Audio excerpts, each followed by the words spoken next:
people have more power than they can even imagine. We look at nature and we see when everything is in the right condition, then the potential emerges. Now, the difference between us and a tree is that we have to consciously participate in that emergence. Now, many people will look to the world and say, oh, this is a bad time. But we create our own condition, and then that seed of divinity within us starts to emerge. You live in a field of infinite possibilities. Why don't you choose a good one? People will say, what are some of the advanced teachings? And I'll say, well, not magic, it's just practice. We all know about visualization. Visioning is getting in touch with your soul and asking, what is it that's within you that really wants to be expressed? It's the difference between making something happen with your mind to going to making something welcome. Because it already exists. And what happens? You bump into self-love and appreciation. You bump into the awareness that you have everything you need, but you activate it and start to walk in that direction. And life changes.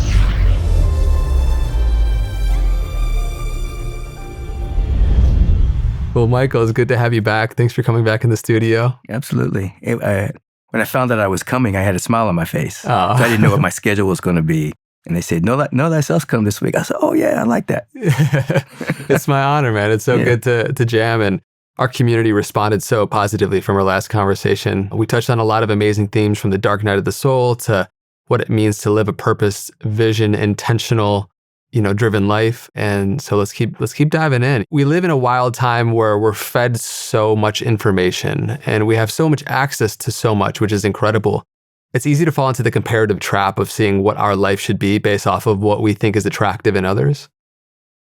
And I've just found this so much for me in my own personal life of like true joy has come from living in alignment with what my version of a life well lived is. So what is, in your opinion, for your life and what you feel like, what you've seen as a pattern in many people, is a life well lived? A life well lived is a life of service. It's that being of service to humanity, being of service to your own soul evolution, keeps you at a baseline of joy and happiness. And as you've indicated, there are people living on the planet and they get pulled by celebrity, fame, comparison of how much money a person has and things of that particular nature. And as we know, comparison is suicidal. If you compare yourself to other people, you're committing kind of an inner suicide, or you're providing a context for your baseline of joy to go down. But if you're living a life of, how much can I give? How much can I serve? You come on what I call the right side of the law, meaning as spiritual beings, we've took an incarnation and arrived with everything. No one is missing anything. I mean, I'm not talking about materialism. The qualities of the spirit, we have them all. So we're here to unpack that. We're here to activate that. We're here to express that. We're here to give, share, shine, radiate that.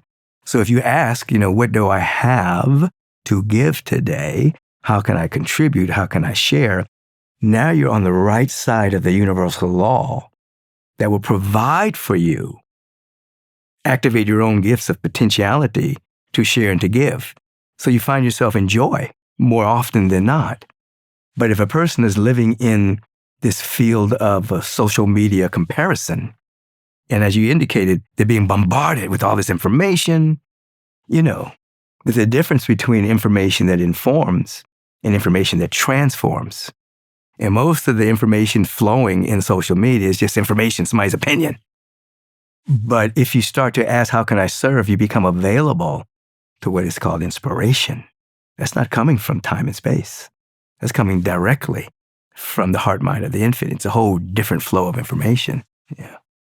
So I want you to walk us through a little bit of your life visioning process, because you've been supporting people really get clear on this. I think success societally is thought of as just getting what you want out of life. Right. But taking it a step back and knowing what is worth wanting is even more important, right? Because we could spend our whole life going after what we thought we really wanted, to come to find out it actually doesn't mean a whole lot to us.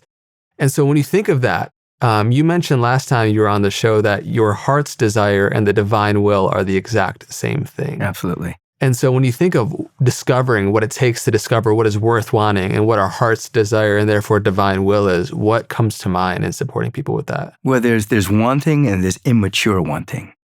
And the immature wanting oftentimes comes from what society gears us to want through the vast commercialism, commercials, marketing. There's all manner of things that people grow up in, and they say, I want this, I want that. But they have no idea where that desire is even coming from. Is it coming from their soul? Or is it coming from society hypnotizing? I call it nefarious hypnotism, hypnotizing people into thinking they want this. I saw a recent meme that showed they were asking kids what they wanted. And one person was saying, I want a Lamborghini. I want $1 million. Somebody said, I want $1 billion. Then they asked people in poorer countries what they wanted. And the little kid said, I'd like to see my father again. You know, I would love to have a taste of meat. I haven't had it in a long time. You know, I would love to have a quiet place to read a book. That it was totally different based on the culture that the people came from and the experiences they had in life. So when you talk about the life visioning process, you know, we all know about visualization. You can use visualization to basically manifest things you want. Visioning is basically getting in touch with your soul and asking, what is it that you've come to deliver? What is it that's within you that really wants to be expressed? So at the end of your time on earth, you're not lamenting the fact that, you know, okay, you got 6 cars, but did you activate your potential? Did you actually give the gift you said you were going to give? You know, I firmly believe that before we took the incarnation, we made a promise to ourselves. The promise was we would come here, we'd wake up, and we would contribute and distribute our gifts. Now, in any destination, you bump into turbulence. You fly from here to Seattle, New York, Chicago. The plane always hits a little turbulence. Then you land, hopefully, most of the time. So when you come to the earth plane, you come into turbulence. Societal milieus, beliefs, perceptions, superstitions. You move through the turbulence and the world that turbulence is creating. But ultimately, you through some kind of way, you start to wake up. If somebody's listening to us right now, that means something is pulling them to be at this particular podcast to wake up, to know themselves. So at some point, you wake up and you realize, oh, I've been going through the turbulence. I've had some drama, I've had some trauma. I've had these belief systems. I have this religiosity. But now I want to wake up. And now I can begin to ask the question, what is it that's within me that really wants to emerge? What gift do I have that needs to be activated and expressed? Now, if I ask those questions sincerely in meditation, I am going to activate my spiritual faculty that may have been dormant because I've been caught up in the world. I haven't been using my intuition. I've just been using my rational mind, my logical mind. I've just been using, ways to survive. I start to get little glimpses and glimmers and intuitions and hunches about what is it within me that I really want. You know, I do an exercise with people sometimes in which I'll put them into a meditative state. And in this meditative state, they feel that all of their needs are met. They're healthy. They have harmonizing prosperity, ideal employment, right mate, all the stuff. And then from that space, I'll say, okay, what do you want? And now they have everything. What do you want? And if they stay in that long enough, they won't ask for a car or another house or whatever because they already have it in the feeling tone. Now what start to emerge is what they really want, what their soul wants. What are they to contribute? What gift are they to activate within themselves that they are to express? Now they're living from, as you just indicated, their heart's desire and the divine will. It's the same thing. The divine will is a greater expression of life. Our heart's desire is our unique way that we're to express the divine will, because everyone's different. There's no one on the planet exactly the same. Even though powers that be hate the word diversity, it's built into the program. It's nothing but diversity. Everybody's unique. And so that's what I'm seeking to help people get to, And what happens? You bump into self-love and appreciation. You bump into the awareness that you have everything you need, legitimate needs. but you activate it and start to walk in that direction. And life changes. Yeah. And you still get the stuff of the world. Yeah. Whatever culture you're living in, you still have what I call it harmonizing prosperity. It's not just gluttony. Yeah. It's your legitimate needs.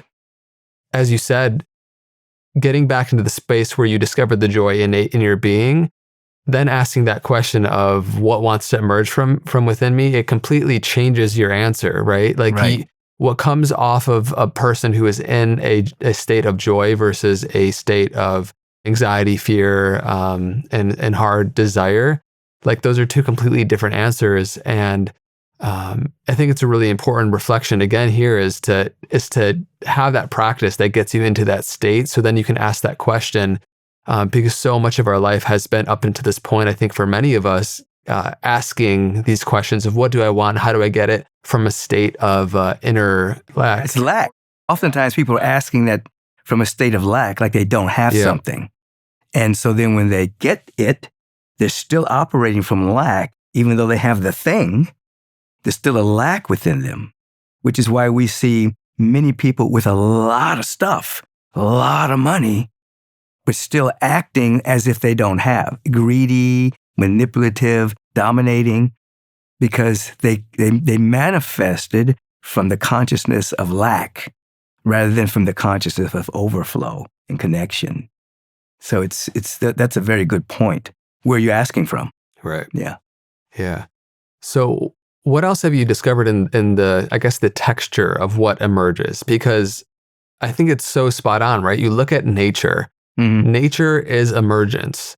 From the growth of a redwood tree to the blossoming of a flower. Right. As long as it gets what it needs and it's in the right environment, it naturally grows into its full potential. Right. It's encoded within all of us. Right. And so, yeah, what do you think about that process? Well, I think biomimicry is great. Because we look at nature and we see, as you just indicated, when everything is in the right condition, then the potential emerges. Now, the difference between us and a tree is that we have to consciously participate in that emergence. A tree, you just put it in the right condition, leave it alone. It has water, it has sunshine, it has all it needs. There's no in it. There's no maybe, I want to be a daffodil. Right. We have more agency to go in the opposite direction. Absolutely. And that's why we're the image and likeness of God, because we have that kind of agency. So the inner work that we do is to participate in that activation of potential. I like to say we're not anticipants. We are participating in an energetic flow. What does that mean? Ralph Waldo Emerson had a word called endogenous, which means that, indigenous means that certain things grow in a particular environment. Palm tree's not going to grow in snow. It's indigenous to warm weather. There's exogenous, that which is outside of us. Endogenous means we create our own environment. We become the ripe condition. So if we're participating with our own visioning process, our own meditation, our own high intention, et cetera, we become a condition for the emergence of our potential. And it doesn't matter about the external conditions of the world. The economy can be up or down. Stocks can be up or down. Presidents can be in or out. That's not our condition. We create our own condition. And then that seed of divinity within us starts to emerge because we are the condition. Now, many people will look to the world and say, this is a bad time for X, Y, and Z. So they're living from an exogenous point of view. That is determining my destiny. But when we go within, we create our own condition. Potential is activated. There's many people being healthy and successful in all the stuff that's going on in the world, being happy. Doesn't mean you deny what's happening, but you still create your own condition. So I always try to offer people an understanding that you get to create your own condition. Not what's on the news, not what's in your social media, but you. And when the condition is right, emergence happens. When you have a right state, then the next stage emerges. If you don't have the state, you don't have the next stage. So the state has to be normalized. So you have to, obviously people go up and down. Some days are better than others, But if you have a level of practice, you have that state most of the time. And then there's a natural stage that unfolds for that individual. People have more power than they can even imagine. They could just see themselves. Man, no, it's great. I was just writing this piece the other day about the link between humility and intelligence. Yes. And it's a lot of what you're speaking to here. We can look at it, in the kind of grosser, dense example of somebody who uses drugs, who, is exogenously seeking for these state changes, right? Failing to recognize we have our own endocannabinoids, right? And these endogenous chemical factory within us that allows the capacity for all of these state experiences naturally. And so making space for that condition, like you spoke to, for our natural emergence is a just really liberating perspective. And it kind of takes the pressure off of us because it's less of like us. Of course, there will be activity, but it's less us forcing to do something. And it's allowing and accepting something to emerge from within us, which feels way more effortless. Absolutely. It's a difference between in what I call stage 2, when you're learning how to manifest, making something happen with your mind, to going to making something welcome. When you make something welcome, that's more feminine, it's more allowing, it's more letting. And that's what happens when you become the right condition. You're making something welcome because it already exists. Peace, love, joy, wisdom, harmony, abundance. You don't make that stuff. You don't make those qualities. Those qualities already exist. You're making them welcome to be the activity of your awareness. When you're trying to make something happen, oftentimes the energy of trying to make something happen is, I don't have it, so I'm going to make it happen. And that's a stage of development. It's not a bad stage, it's just a stage. But again, you run the risk of, one, becoming addicted to manifesting, and 2, you run the risk of, even when you get it, you're still not happy. You still think something's missing. But when it starts to be activated through allowance, it's a part of your being. This is who I am. I'm not trying to get abundance. I am abundance. I'm not trying to get joy. I am joy. You see, it's a whole different identification that begins to be activated. Yeah. It seems as though, especially looking back in hindsight, that the challenges that occur in our life are in many ways designed just sweetly for our own evolution, and it doesn't feel like it often in the moment. Right. But looking back, you really see how this kind of life in this realm on Earth is set up in such to where we're going to get, to varying degrees, challenges that can be viewed as opportunities for growth. Absolutely. Yeah. And so what do you, from that perspective, how do you see the challenges that come up in our life? Because everybody who's listening right now has a version of something in their life that is maybe not flowing as effortlessly as they wish it to be. Right. But I think shifting our perception and what these things can serve, change our relationship to it. Yeah, that's the key thing, shifting your perspective and perception. I often say that the challenges are actually our gifts in work clothes. So they're actually coming to actually activate potential that's latent, that cannot be activated without a challenge. Because sometimes people become lazy, they're not lethargic necessarily, but they're not really activating potential because everything seems to be going okay. But when there's a challenge, what do we have to do? We have to go in. We have to activate potential. And we end up discovering things about ourselves or activating things about ourselves that before may have just been a belief, but now it becomes active. There's a seed in the forest, some kind of pine tree, that when these seeds fall into the soil, they never germinate, except when there's a forest fire. They just stay there for 50, 60, 70, 80 years. But a forest fire is the only thing that's hot enough to make the seed open, and then it becomes the new trees for the next iteration of that forest. And I think there's qualities within us that are there, but the challenge becomes like a fire that breaks it open, and suddenly we discover things about ourselves and powers and energies that we didn't even know we had until that challenge came. So I think challenges are built in for the soul's edification. And so we're not here teaching to live a challenge-free life. Yeah. We're here to learn how to navigate and to transcend and transmute challenges so that we become the next great vision and version of ourselves. We're here to constantly grow. And the universe is so progressive that if we get too comfortable, we get kicked in the butt a little bit.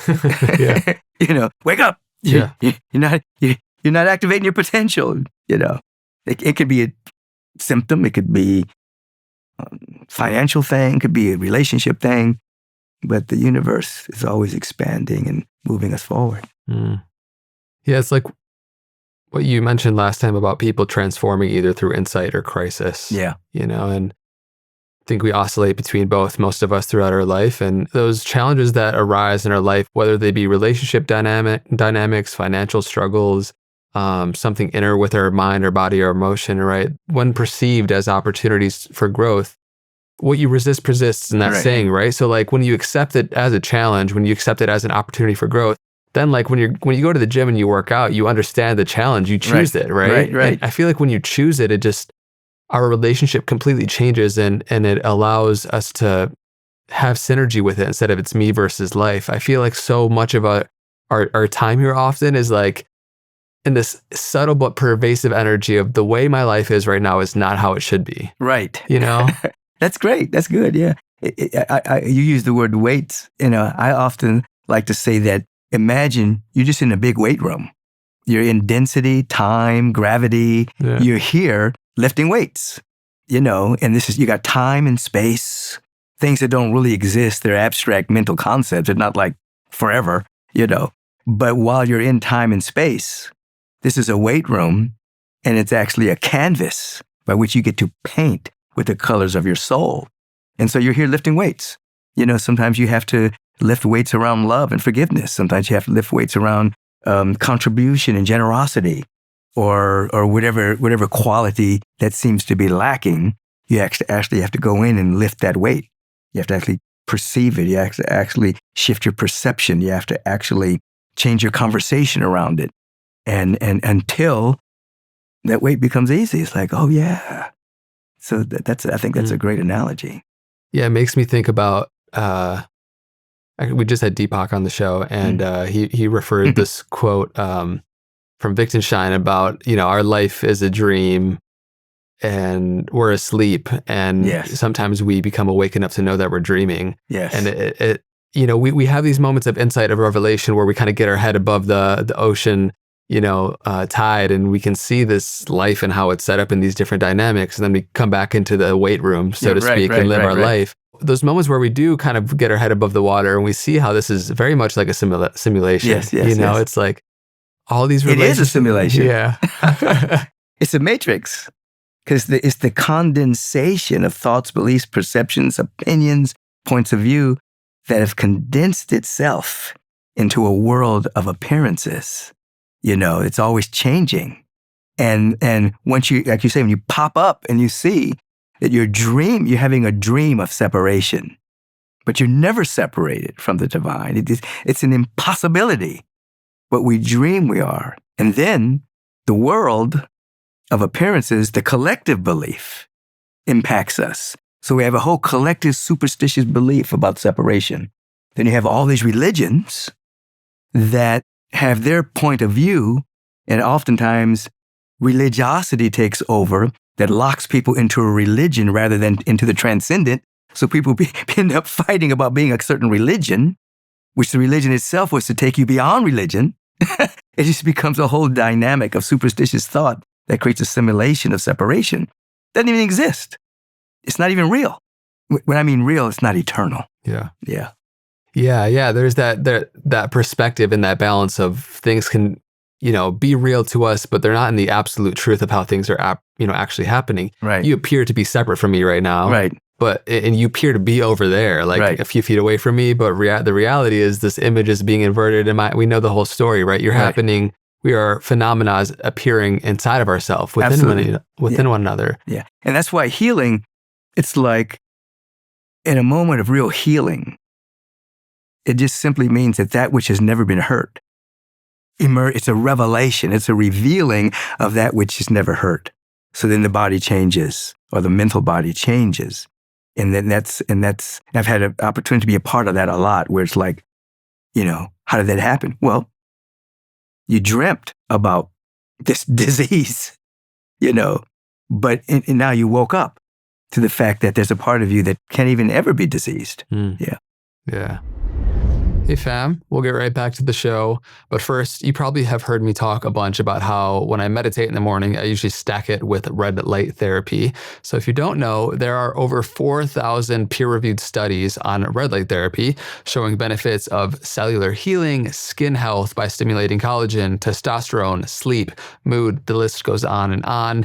It's a great way to get healthy light exposure in the morning before sunrise. Just 10 to 20 minutes a day is all that it takes, and there are innumerable benefits. If you're looking for a red light therapy device, BonCharge is a solid option. They have the lowest EMF levels on the market, no flicker, both near infrared and red light in one lightweight device. They ship worldwide, have an easy return policy, and also offer other science-backed wellness products worth checking out, which you can do so on their website, boncharge.com/know thyself, and use coupon code Know Thyself to save 15%. That's BONCHARGE.com/know thyself.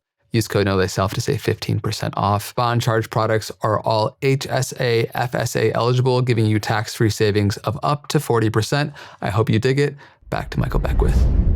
That's amazing. I heard from a little bird that you maybe wrote a poem. You told me on your way in about this. I'm curious, where did that come up? Because you took a little hiatus this past month. And yeah, in the month of March, I didn't speak at Agape. I still had some work things to do, but every March I try to take off. Yeah. And so it was Women's History Month. So I just had all my women ministers just speak, and they ministresses. They killed it. And so thus I stopped shaving, as you can see, and I was sitting down. And since I didn't have, what was beautiful about it, since I didn't have like appointments to go to most of the time, I had moments of longer periods of meditation. I didn't have to I only got 22 minutes here. I got a half hour. I could just sit as long as I wanted to. And so I sat and I started laughing because I was thinking about people going into virtual realities and then not realizing they're already in one. So they're in a simulation, they're in a virtual reality of time and space and constriction. And then they put something on and they go into another simulation. It just made me, it was funny to me. And I don't put down VR because you can use it to develop skills. It has some very powerful benefits. So I sat down and started writing this, about the simulated dream. It took me 2 days. I mean, I wrote and then I had to go somewhere. Then when I came back, like 3 or 4 or 5 days later, I wrote the second half of it. And it was, you want to hear some of it? Yeah, I would love to hear it. You want to share? Sure, I love it. I used to write poetry a lot back in the day, and then I kind of got busy. Yeah. And then, so it's called The Simulated Dream. All right, that's a nice book you got there too. Yeah, one of my assistants bought this for my birthday. That's a great gift. So I started it on 3/26. Great. And I completed it on April 4th. Amazing. So it says, it's called The Simulated Dream. Oh, beloved traveler, seeker of the stars, do you not see the cage within which you play? A theater of mirrors reflecting who you think you are. Yet the essence of you lies beyond the fray. This world, this simulation, this grand illusion is shaped by beliefs, perceptions, and imprints of the past. A mosaic of stories, a web of delusion, where shadows of truth are cast and recast. You've built a game within the greater game, virtual worlds to escape which seems mundane. But how ironic, this digital distraction, when you already dwell in a scripted abstraction. Every thought, every fear, every fleeting desire weaves the matrix of the life you perceive. But deep within, there's a soul on fire, whispering the truths the mind cannot conceive. Ah, the simulation is not the prison. It's the teacher, a framework of lessons, a sacred disguise. Its purpose is not to bind, but to feature the path to awakening, the opening of eyes. For the ultimate game is not to win or achieve, but to wake up, beloved, to the eternal and the real, to shed the mask that your mind weaves and embrace the truth that no illusion can conceal. You are not the avatar, the role, or the name, not the stories you tell or the titles you claim. You are the witness, the light, the eternal flame, the harbinger of love in this temporal game. So play. Yes, play. But play with awareness, knowing that the stage is but a fleeting projection. Be the presence, the stillness, the boundless fairness, a beacon of truth in a world of reflection. For when you awaken, the simulation transforms. The false falls away and the real takes form. You're not here to escape, but to create, to anchor eternity in the tides of fate. Beloved, rise. Be the harbinger of the divine, a lucid dreamer in the landscape of time. For the game was never to lose or to win, but to remember the truth that has always been. Snaps. Snaps for Michael. Love that, man. That was great. Yeah, I felt good because it was like when I was a little boy, I used to write in journals a lot when I was in elementary school. No one told me to do that. It's just something that kind of emerged as a kid. And I had stacks of them. So one day my mother found them under my bed and she asked me what was wrong, if something was wrong with me. I said, nothing's wrong. I'm just writing my emotions. And 2 weeks later, they had me in sport. I was in baseball, did football, and track. It was like, and I can remember like kind of cutting that part of myself off. Mm. So then I'm a senior at USC and I have this spiritual awakening.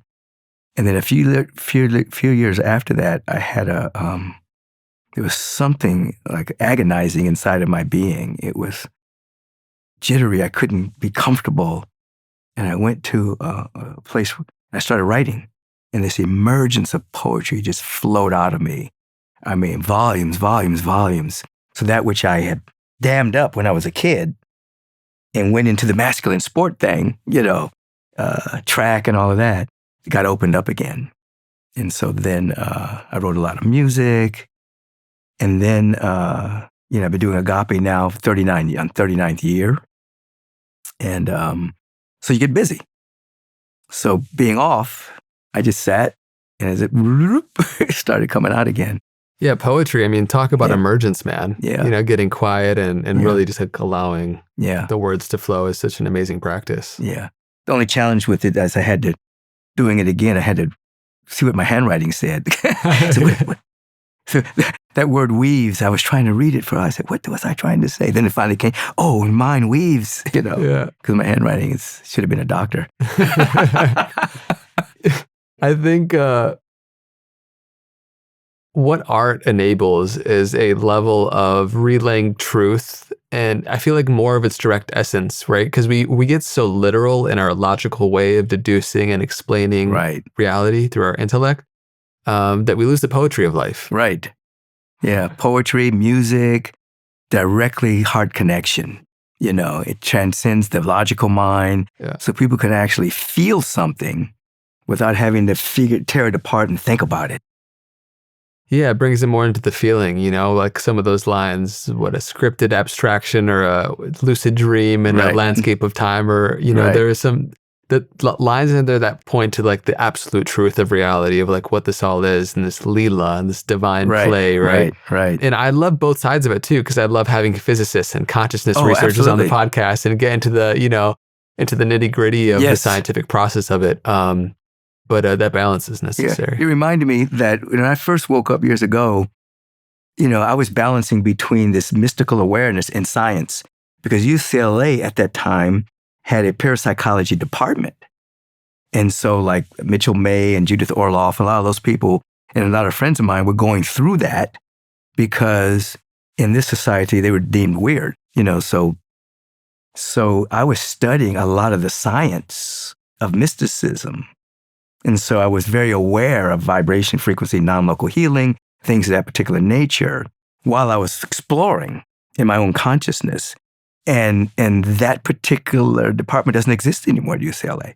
They were way ahead of the game years ago, but now, from what I understand, it's not there anymore. But in my own upbringing, I was always balancing between now what we call quantum physics and quantum entanglement and things of that. And the mysticism, it was always a nice bridge for me. Yeah, I think that balance is necessary. And activating like those dormant potentials and possibilities within us. I mentioned earlier, I think Howard Gardner has this great framework about the frames of mind is one of his books about the different types of intelligence. Mm-hmm. He puts it into 8 different categories, from kinesthetic bodily intelligence, a lot of athletes, to musical, to linguistic, to logical, mathematical, which I think is, put a little bit more on a pedestal societally. But it invites how intelligence weaves throughout all of our lives differently. Yes. And sometimes the resistance is simply because we haven't discovered and allowed to explore more of what comes naturally to us. No one's going to disagree that Kobe Bryant or Steph Curry, is an incredible form of intelligence, right? Absolutely. It's just different. Yeah. Because you see them, you see the intuition. Yeah. You see the physical prowess. You see the non-thinking, suddenly doing something that they'd never planned before. I remember the guard, Nate Archibald, I think, in New York Knicks. He was going down the court, and there was 3 people guarding him, and he did some kind of weird move and turned around and went up 360 and laid it in to win the game. And when the announcer asked him, "How did you know to do that move?" He said, "I didn't." He said, "That move took me over because it was the only move that could happen to get through 3 people." So it was an intuitive intelligence that took him over, the zone, the flow. So yeah, I know we're surrounded by divine intelligence, not divine intellect, but divine intelligence. And it uses the intellect, uses the physical body, uses the mind to weave through whatever's going on to reveal a healing, a destiny, a slam dunk, a poem, a medical incision. A doctor, I was reading about a doctor who had to do a very intricate surgery on an infant's heart. And he said he prayed, and it was, the procedure took hours, but he said for him it was like 5 minutes. And they were patting him down, with the sweat. But he said he felt something on his hand guiding him, and he was able to do this surgery. So whether it's that or a slam dunk, there's this intelligence of love just flowing through us if we allow it to take place, Yeah. Yeah, I would like to get your perspective on that, because allowing it to take place sounds really nice and something that I think everybody wants to experience more of in their life.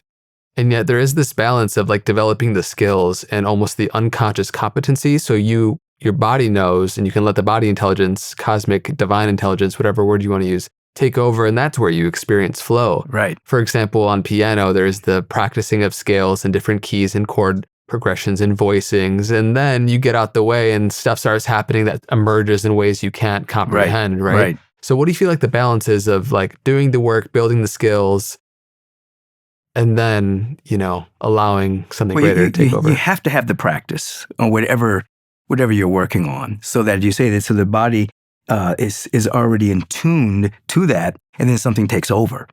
And there are people that have natural ability, to say natural ability. Yeah, like more savants. Yeah, but a lot of times people who have natural ability don't develop their highest capacity because it's come so easy for them. I had a friend years ago he was a natural athlete.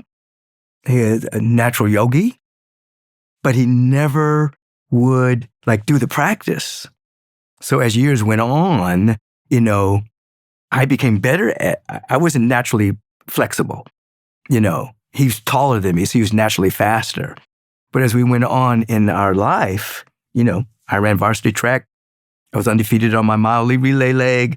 I became very flexible in yoga, and he stayed pretty much the same. He was a natural, but he didn't develop the practice to actually activate his potential. So I think that whatever skill we're trying to develop, you have to practice it. Yeah. I like to practice meditation. I do have a certain gift of, I can open myself up and I can go speak. I can open myself up, and I have and this access to certain levels of wisdom and knowledge that's within me. But I'm not going to skip my meditation. You know what I mean? I want to activate that. I want to be in tune with that on a regular basis. So I'd rather give up eating something at that moment. I'd rather sit, and get in tune, Mm-hmm. Eat later. Yeah. I'm just using that as an example. For sure. Yeah. It makes sense. Yeah. You take care of what you love, you take care of your gift, and then what you love takes care of you. Absolutely. The gift takes care of you. Absolutely. But the word practice, I think, is important. Mm-hmm. I think that devotion to it. Yeah, it's like people will say, what are some of the advanced teachings? And I'll say, well, theory is beginning, practice is advance.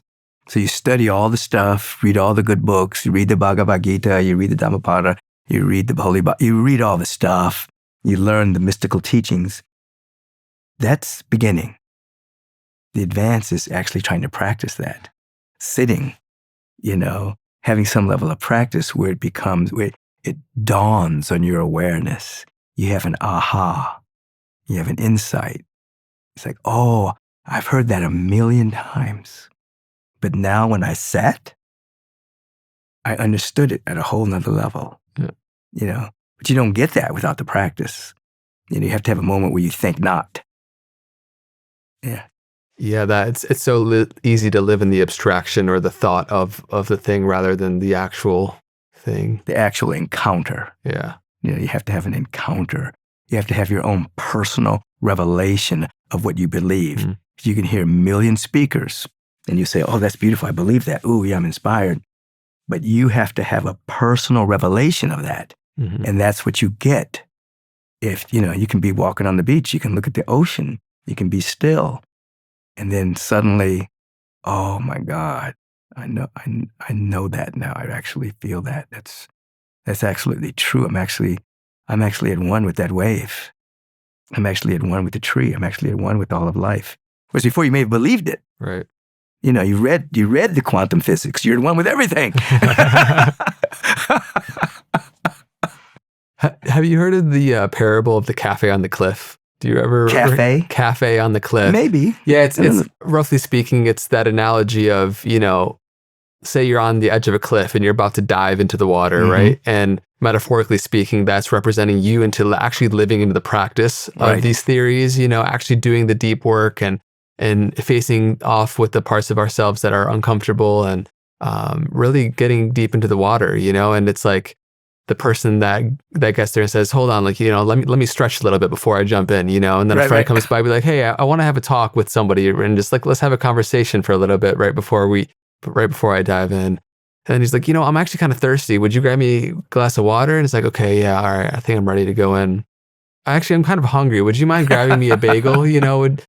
And it kind of keeps going and going where the more people come and they get a picnic table and they sit down, they have conversations, you end up building this cafe on the cliff. Instead of diving in. Yeah, and you start living on the cliff edge, right? You build this restaurant and you get right there, but you actually, fail to have recognized the most important part, which is doing the work, getting into the water. And Absolutely. It's just like that story of Siddhartha, right? Yes. That tension between being totally consumed by what we know to be true, and living in the concepts of it. Absolutely.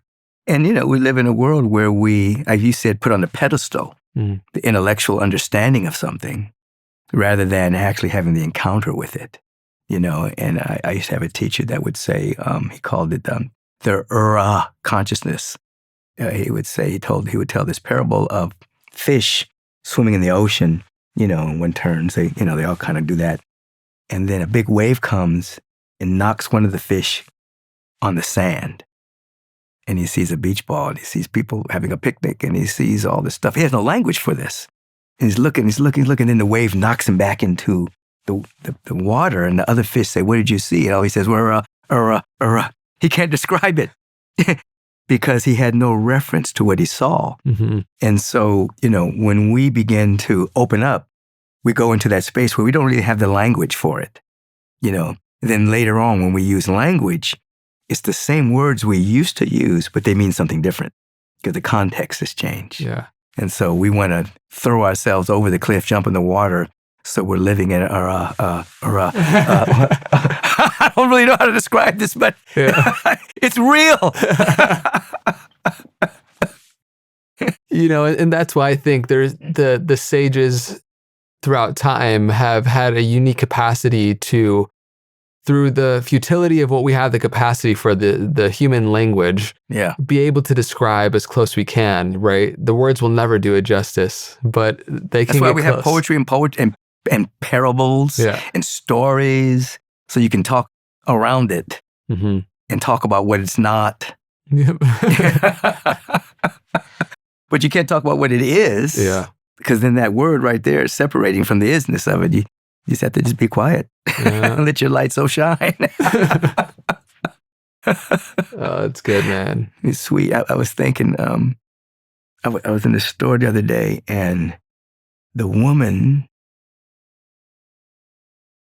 was so rude and just, it was like giving me no energy. I'm buying stuff, no energy. It was just like, and part of my mind said, this person really shouldn't be with the public. She should be in the back room working, but she shouldn't be out here.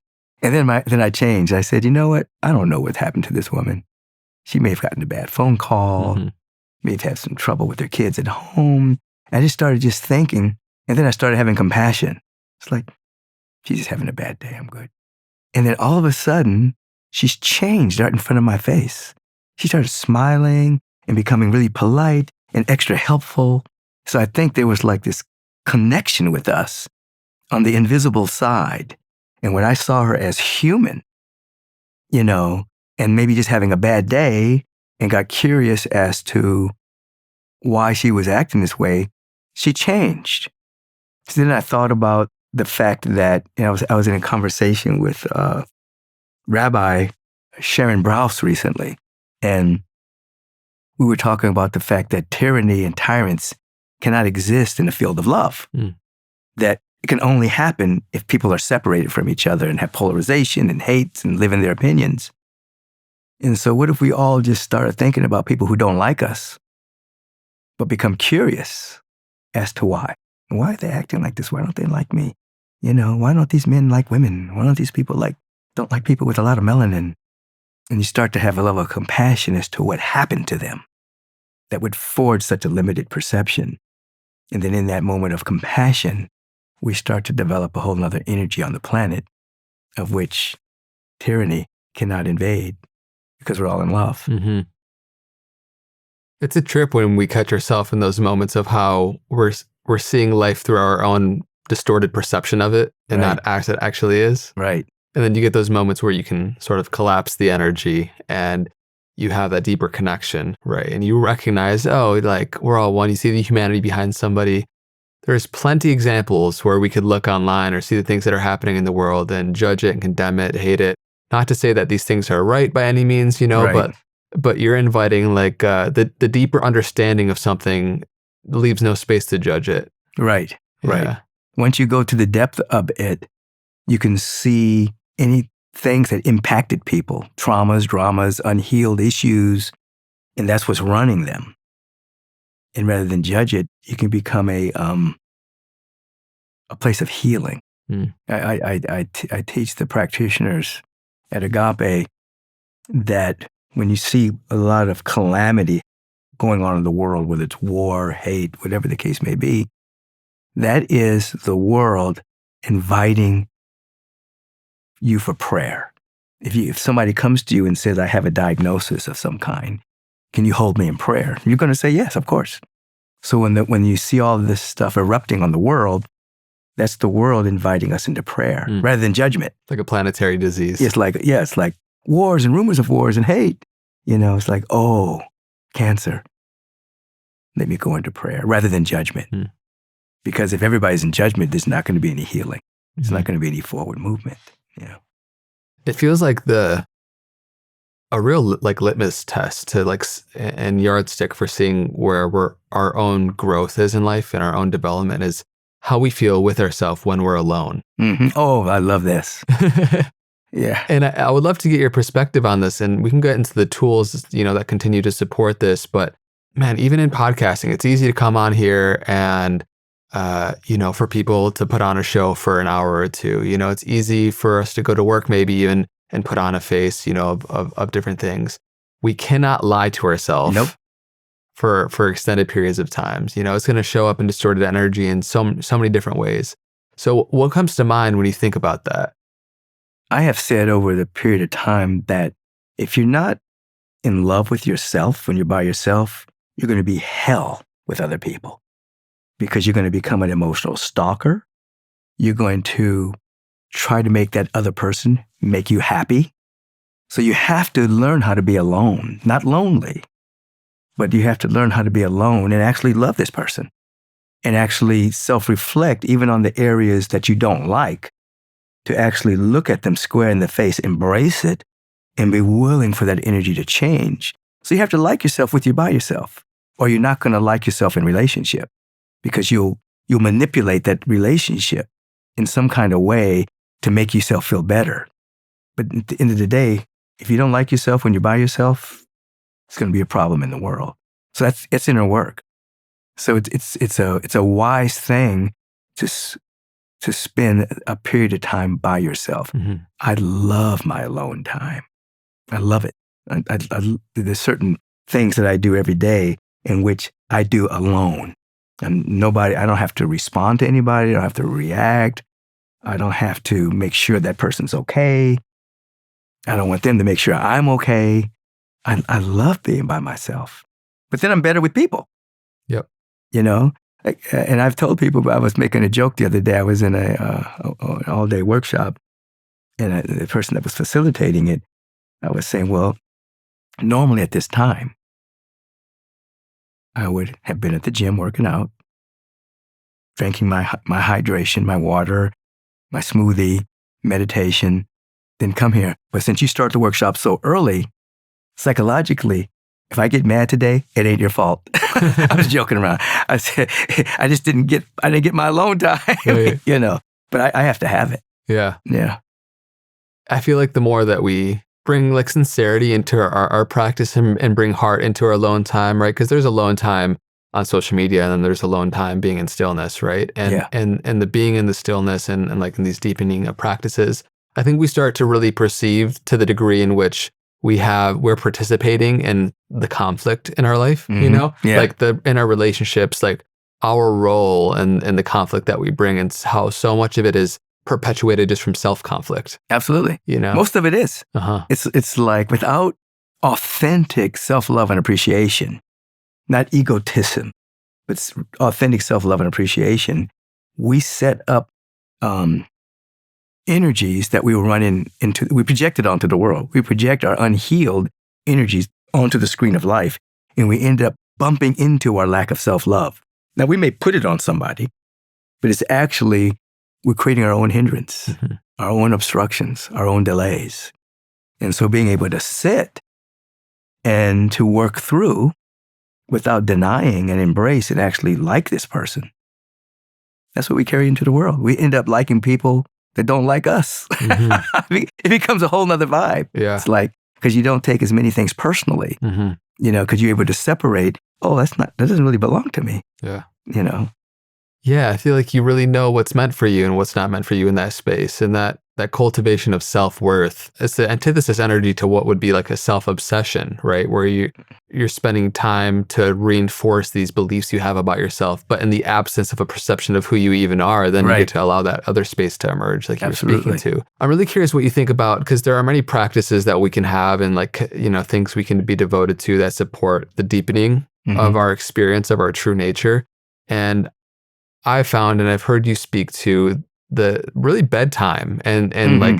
The time before sleep, our mornings and our nights are some of the, if not the most important times to guard, because we're in a hypnagogic state, right? Absolutely. So if somebody wants to really take responsibility for their life, they want to cultivate vitality, they want to know their true nature, what would be an example of a bedtime routine or something like at nighttime that can really help us guard that space? That's so very important. When you go to sleep at night, first of all, there's a level of forgiveness of the day, petty annoyances. You don't want to go to sleep with any of that. You don't want that to be a part of your subconscious. And why? Because it will create momentum of that perception. Fester. Yeah. And then become a part of your mood, your attitude, and your greater perception. So I like to scan and forgive. And then when you say scan, you mean like body scan? Yes, or scan my day. Okay. So that I'm not holding on to what this person said or what I think they've said or what I think they meant.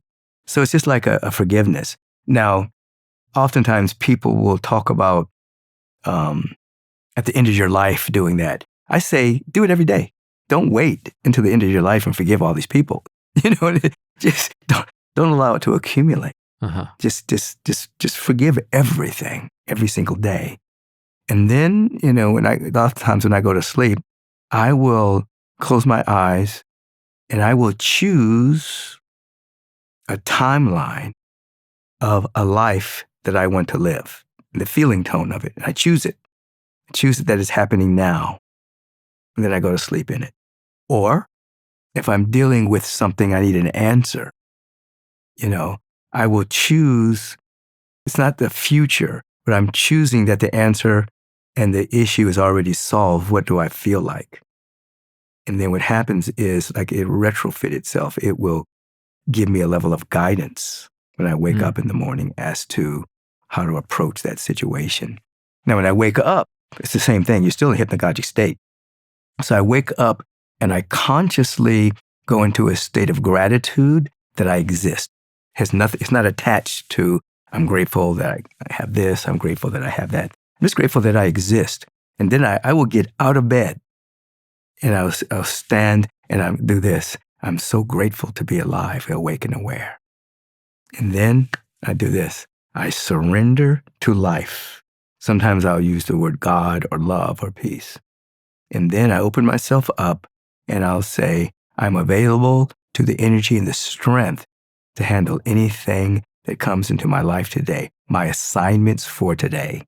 Because I know I have assignments on my to-do list. And then there are things that are going to come that I don't know they're going to come. Somebody's going to call.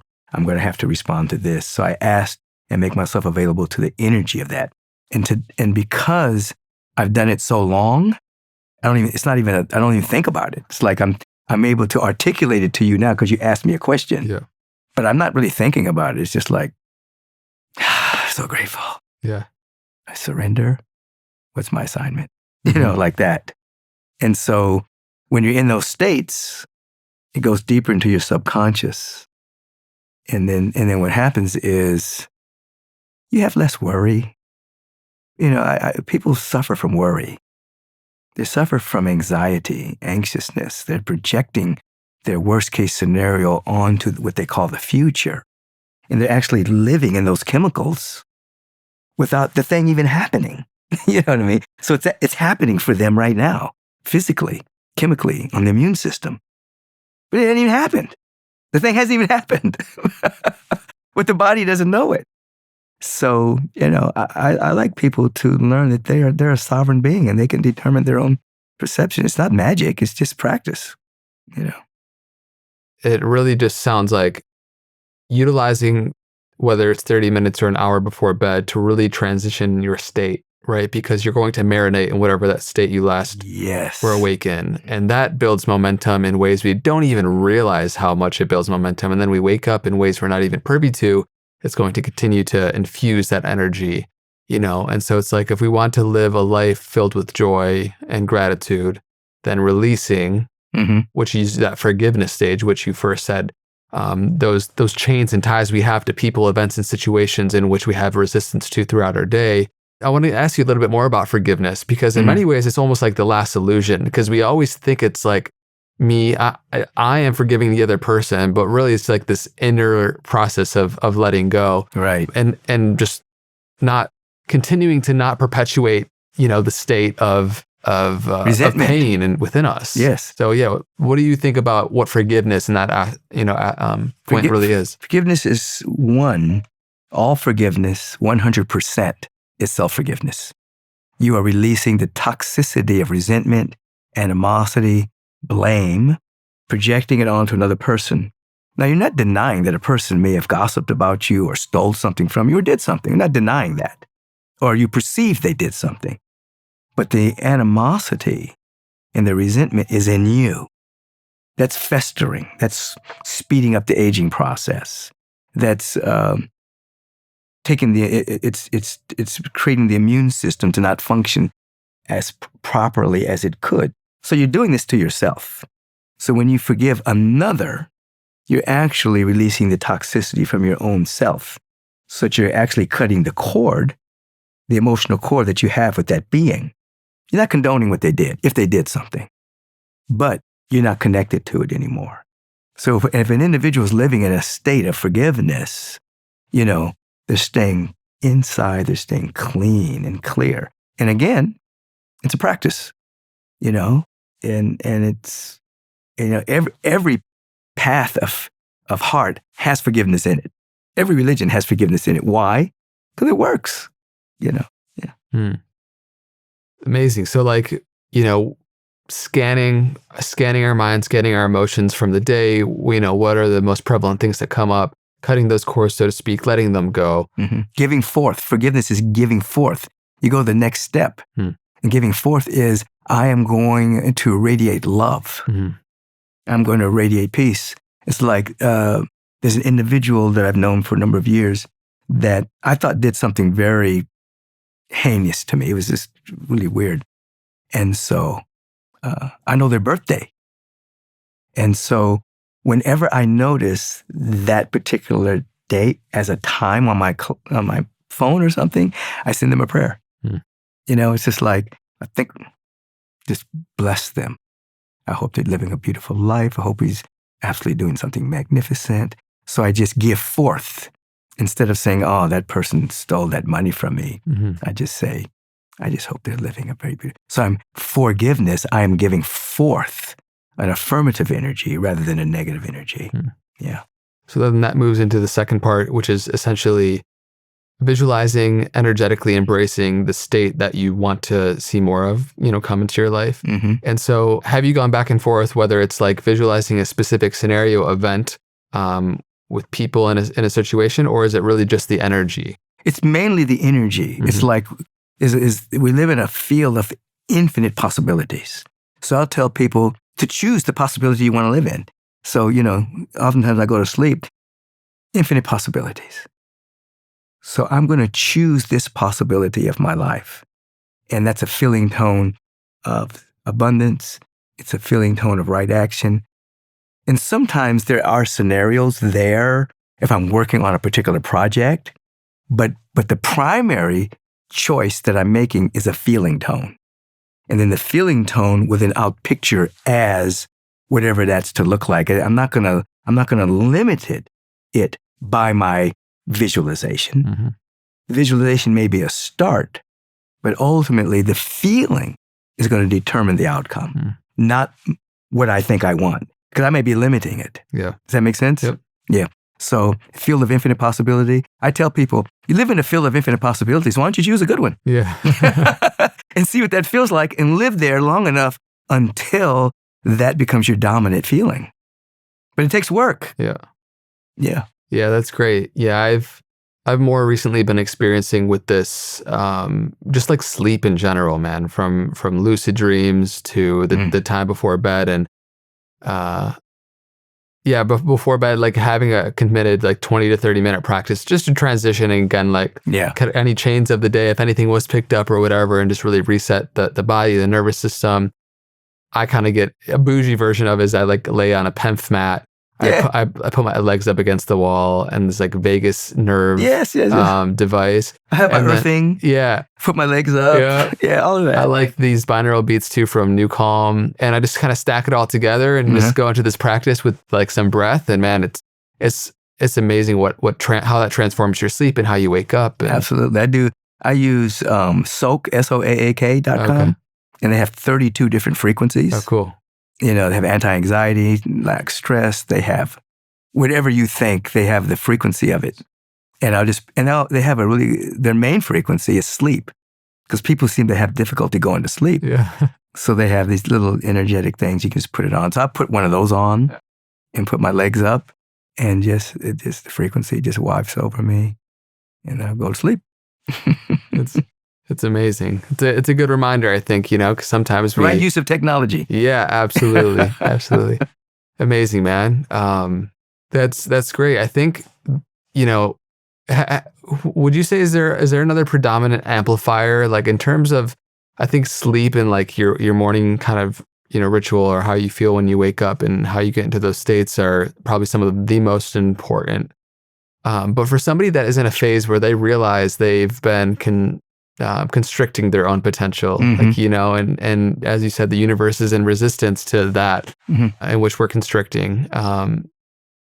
What is there, if you had like one other kind of practice that you've found really supportive? I think it's really important to kinesthetically like write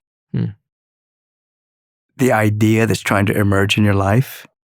You just use your own, not type, actually write it with your name, and then read and say it out loud, so that you're actually physically writing, you're actually reading it, you're actually saying it and hearing it. So you're using all the senses to say, I, Michael, am living a powerful, magnificent life. And then you just got to taste it, and you hit all 5 of them. Yeah, there you go. And then just what does that taste like?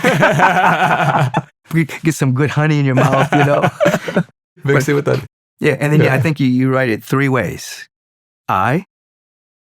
You talk to yourself. You talk about yourself. He. So you're hitting the voices. There are some voices where you're talking bad about yourself. There's some voices where you imagine other people are talking bad about you. And then there's the voice where you're talking to yourself. So I like to tell people, write I, he, you, or I, she, you. And whatever feeling tone you want to have in your life, right? It doesn't have to be, don't write paragraphs. Just a short, pithy statement. Feel your way into it. And so you're getting the kinesthetics, you're getting the eyesight, you're getting the voice, you're getting the listening, and it'll start to change your subconscious tendencies. Yeah. I feel like on the process of that, and the process of actualizing our potential from the formless into the form, from these states of the imaginative and the feeling to the physical, it feels like inevitably along with that comes a change in relationships. People come and go, they will just drop out of your life. I'm just curious, how do you feel like wisdom relates to this energy of people, that maybe were, in your life, for lack of a better term, for a season or a reason, but not for, a non-lifetime. Yeah. Well, that's the good news and the bad news. I always tell people it's good news and the bad news. The bad news, it appears as though you lose relationships or structures in your life change. But the good news is that they build back up based on who you are now. And so I invite people to keep your heart open so you don't let people out of your heart, even though they may have moved from a friend to an acquaintance. The structure may have changed. They may have been a friend for a while, but now they're acquaintance. You don't put them out of your heart. They're still in your heart. They've been a part of your life. They'll, quantum entanglement. You're still connected. You're still affecting each other. Yeah. But now you have somebody in your life that's more coherent with the frequency you're holding now. So therefore, when you understand that's a part of the process, you don't bemoan the fate that you grew out of some shoes. They don't fit anymore. You've grown. Your body's bigger. Your clothes have changed. So these are clothes. These are external raiment of who you used to be. And now you're different. The thing about it is they may come back later. I can remember there was a guy I used to run with in college, and so I had this awakening. And I always remember this. I could see it so distinctly. He comes by my house one day and he opens the door. I open the door. I see him. And we look at each other and we had nothing in common. We're not the same people that would go to parties together and we went to SC together. We did this and that. We looked at each other and it was like, and he said, hey man, I'll see you later. I said, okay man, I'll see you later. He didn't even come in my house. It was just like we both knew that we were on a different frequency. Didn't hate each other. It was not a fight. It was none of that. He went on with his life. I went on with my life. So about 25 years later, his cousin wants to bring him to this spiritual community because he was suffering from lung cancer. And she says, you got to come to this community. I think it'd be very beneficial to you. So he comes in, he waits in line to see me, and it's him. I ain't seen him in 20-something years. And he sees me. And we look at each other, and we just hug. And then he kind of came into the community and took classes and got his body together. But it was like, he came back into my life, but at a different vibration. Yeah. For those of us that are in the so-called arena of life where, maybe we're more in the public image, we're utilizing social media and technology for our message to be amplified out in the world, it's inevitable that criticism and praise are going to be a factor that we have to relate to, right? Yeah. And again, how from your, because you've been in this game for a while and you've also worked with some of the biggest names in the world, and you've seen how it can really tear down people if they don't have that connection with themselves, right? And so what wisdom have you gleaned from how to navigate the praise and blame? In one of my books, Spiritual Liberation, I write about the fact that there are two imposters. Praise and criticism. They're imposters. And so you treat them both the same. If somebody's praising you a lot, thank you very much, but you don't get too much into it. If somebody's criticizing you very much, thank you very much. There might be a lesson in there. Maybe there's some place you need to grow. Maybe there's some real critique there, but I don't let either one of them get me. I'm not out here trying to get praise, nor am I out here trying to run from criticism. The depth of me just wants to be of service, and I'm living my dharma, and my dharma, I didn't choose this from my ego, because I tried to run away from it. I resisted being a public person, but that was part of the activation of my potential. I'm called to do it. So, praise, criticism. I'll sometimes see stuff online and kind of just laugh at it. I said, oh, this guy, they don't know me. Yeah. I just say, oh, they don't know me. They don't know me. It's not even true. You wouldn't say that if you didn't know yourself too, right? So yeah. It's like, I think for those of us that really do get swayed in an aspect, whether it's online in a bigger scale or, our communities and local friend groups, right? To the degree we don't know ourselves, then we'll believe the lies other people tell, right? Because it's like, if I criticize you for something, or if I name call you or say something about your character, if there's a part of you that believes it to be true, that's how we get offended, right? Absolutely. Right. That's right. You cannot be offended if it's like you become spacious. So it's like, it kind of just makes me laugh, because I'm on all that every Sunday, and sometimes people will say certain things and somebody would tell me, and I just, really? Wow, that's funny. It becomes humorous. And oftentimes I'm not even interested. It's like, I'm delivering a message. If that's what you're getting out of the message, then, keep listening. Yeah. It's fun. It's just funny. Yeah.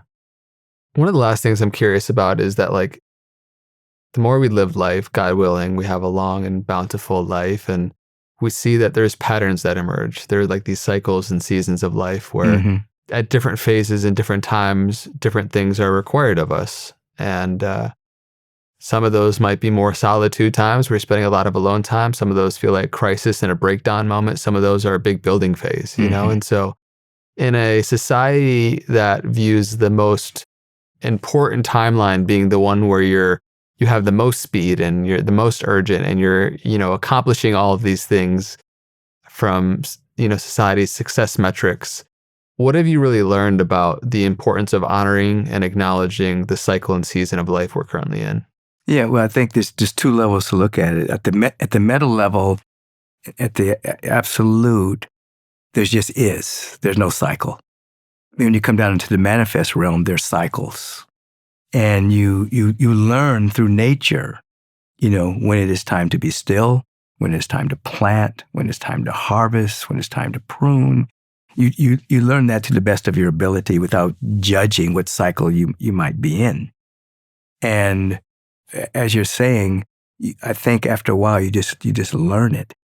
Now, at the beginning, as we were speaking, we were talking about the fact that in society, there's a whole movement towards us being successful according to however that's defined, prosperous, however that's defined. After a while, you pull yourself out of that.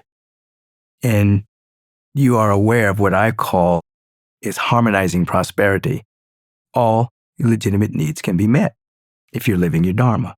So you don't get pulled into all of that as much, And you can look at it and you can say, wow, that guy is really being pulled into something, At this stage of my development, I just happy most of the time, And I live in what I call a get to. I get to do certain things. I get to come here and be with you. I get to fly to Canada and speak at this conference. I get to go to India and speak at this conference. I get to do these things. So whenever there is an underlying, a lot of stuff's on my calendar, I switch it immediately. I remember a time when nobody knew me. I would never have gotten to do any of this. I said, whoops, I get to do this, So it just changes all the energy of it. But I think we should honor cycles. With our body, we have to know when to fast, when to release, when to detox, when to eat, when to drink, And then there's a time when you get alone and you go beyond the cycles into a state of homeostasis and harmony. So I think it's a balance between both. Yeah. Yeah. That makes sense how you mentioned on the level of the manifest in the physical reality, like nature has its cycles where there's a farrow season, or it's going to be the season where you're reaping a lot of fruits from the seeds you planted a decade ago, maybe, and so I think that of course from the level of the absolute, it's all one thing happening, right? There aren't these fragmentations of different things, and the level from physical reality, it does breed some compassion and patience into acknowledging how, thank God our life doesn't all come at once, and thank God it doesn't. Thank God it doesn't happen all the way we want to. Right, absolutely. That's the definition of hell. God giving us everything we want. Yeah. Oh no! I wanted that. Oh no! I mean, can you imagine if you got what your 16-year-old wanted? He just showed up. Oh, I don't want that now. Yeah. Yeah. Yeah.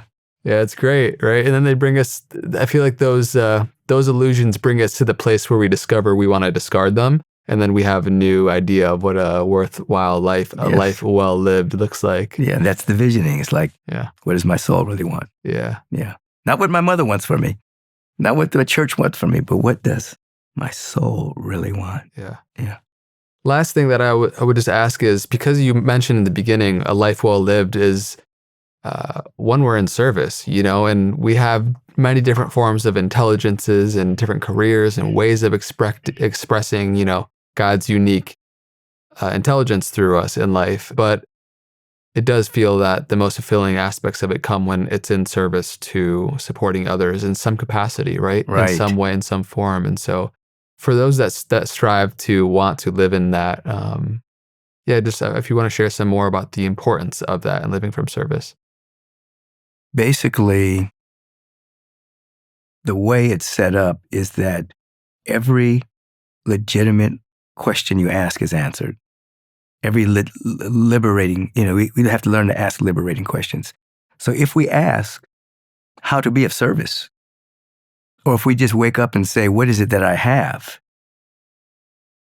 Then our perception changes and we start to see that we have way more than what the limited perception would say we don't have. Now we can just be of service.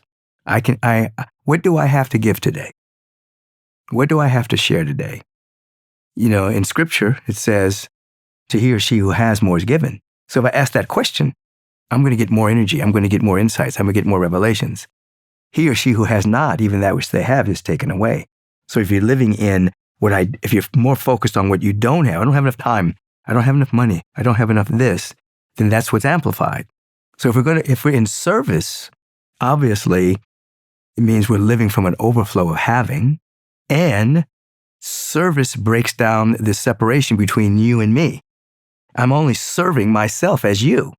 We're not, as you said earlier, we're not separate. We are one, emanating from the same source of all creation. So I get to grow and having more energy. I get to break down the boundary of separation. I get to live in heaven now, just by saying, how can I be of service? Now, I remember catching that when I was a little boy. My neighbor took me to, I think we were feeding the homeless or something, and I was maybe like 8 or 9 years old. And their family was going, so I went with them.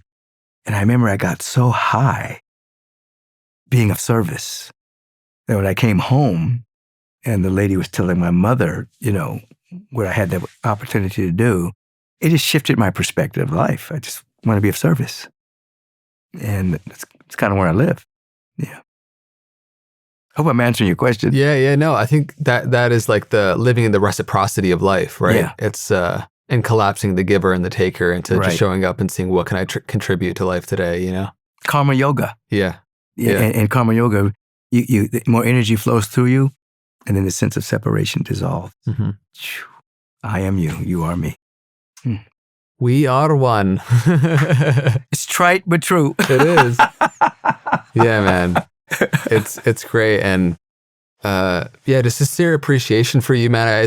You've been in this game for so long. And when I say in this game, I just mean showing up in life from service and really, desiring and actively supporting people on the path. And it's so helpful. I think we've all had guides and teachers and individuals that have been way showers, and they're so needed and so necessary. Yeah. It is my joy. I had a reflection a few days ago. When I first woke up, most of my teachers were dead teachers. And in my lucid dreaming and in my astral traveling and things like that, I was in contact with these people. Walter Russell, different folks. They were very real to me. We were talking and things like that. And now, a lot of my friends have passed over. And a lot of other teachers that I've known, they're on the other side. So in the beginning, most of my people were on the other side. And now, again, a lot of my great friends and people I've run with, different spiritual teachers, they're on the other side. So I have this relationship with them. They're invisible. So I just had that reflection a few days ago. It says, wow, when I first started out, everybody was on the other side. Now most of my friends are on the other side. I'm still here. I'm happy about it, But I do have really powerful relationships with the invisibles, people that are invisible, and they're just as real as you and I having this conversation. Absolutely. Yeah. Yeah. They live in that energy field. Absolutely. You can tap in. I'm glad you're here in the physical. Me too. I don't feel any age at all. I just feel, hey, I'm healthy. Life is good.